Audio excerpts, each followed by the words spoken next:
خب دوستای عزیز، ما می رویشی رام کردن سایره رو بلدهشم اکثریت شم خب استادین بلدین و یک تعداد خداییشی نمیفهمه که چی رقم رام کنه، مثلا سایره را جور کنه. اینمی سایره ما چه هست نو از کرده من در حالت آوازی است.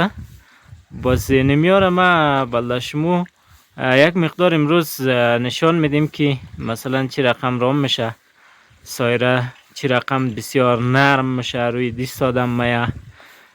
باز نمیاره بلدهشم میگیم ده ما کم کم امیت ویدیو میگرم و بلدهشم میگیم که خداییشی سایره چی رقم باید رام کنی و اینی سایره هم که از چیچه این خیلی نه و مت بسیار کم گل بر که دسته که گلایش هم هنوز مونده، مثلا تکمیل نکده گل خره.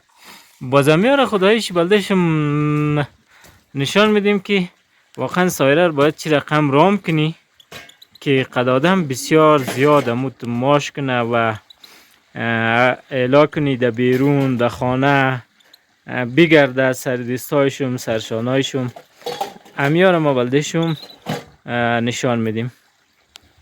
خب دوستای عزیز، ما یک ذره بادام اینجا میدک دیم، یعنی میره در دیست خوردیم در قفس، یعنی در نزدیک قفس.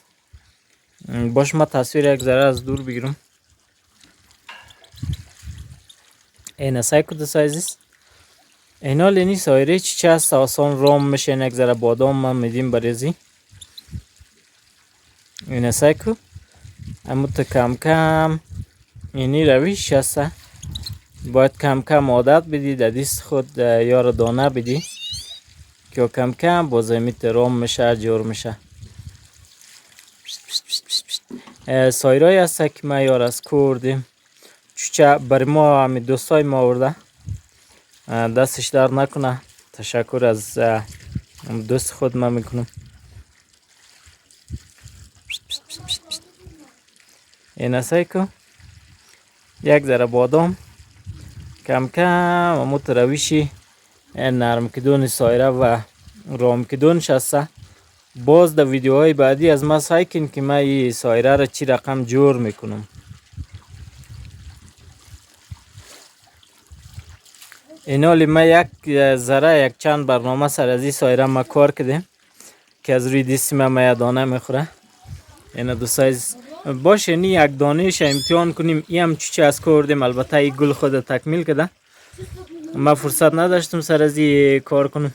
این یک ذره دانه را سعی کنیم دوستای عزیز ما بلدازی اینالی ببرم که چی رقم مقصول عمل از این چیسته.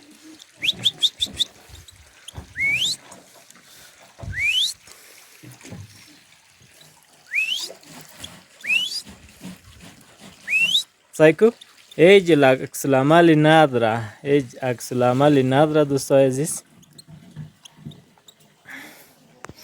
خب دوستای عزیز، ویدیوی بعدی از ما را سعی کن که ما چی رقم این سایره رو ما جور میکنم.